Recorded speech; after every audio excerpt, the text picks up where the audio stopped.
అందరూ మాట్లాడారు. ఒక విషయం స్పష్టంగా మనం అర్థం చేసుకోవాల్సిందంటే ఈ రాజ్యాంగాన్ని కాపాడుకోవాలి. ఏం చేయాలి?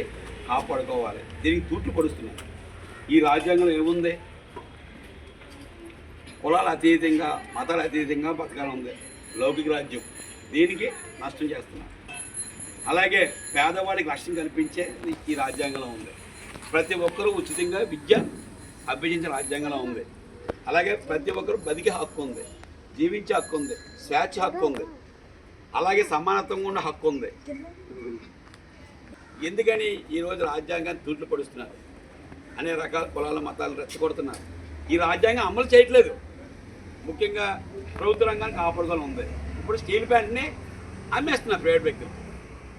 అలాగే సముద్రం, ప్రకృతి వనరులు, భూమి, నీరు మొత్తం అంతా కూడా ప్రైవేట్ వ్యక్తులకి ఇచ్చేస్తున్నారు. ఒక వ్యక్తికి అంటే అదాని, అంబానీ లాంటి వాళ్ళకి ఇచ్చేస్తున్నారు. కానీ ఇదంతా ఆస్తి ఎవరిదండి? మంది. అంటే భగత్ సింగ్ త్యాగం చేశారు, గాంధీ గారు త్యాగం చేశారు, అంబేద్కర్ త్యాగం చేశారు. మరి ఈ త్యాగాలు ఎవరి కోసం చేశారండి?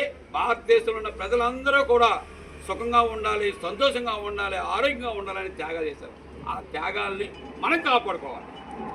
కాపాడుకోవాలంటే ఏం చేయాలి? మీరందరూ నాయకత్వంగా, లేకపోతే ఒక మంచి ధైర్యంతోనే మనం కాపాడగలం. ఇది కాపాడాలి, మనం చదువుకోవాలి.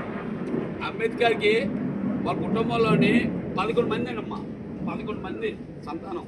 అందులో లాస్ట్ వాడు. ఈ లాస్ట్ అయిన వ్యక్తి ఎలా ఉంటారు? అందులో చనిపోయారు చాలామంది, నలుగురు మిగిలేరు.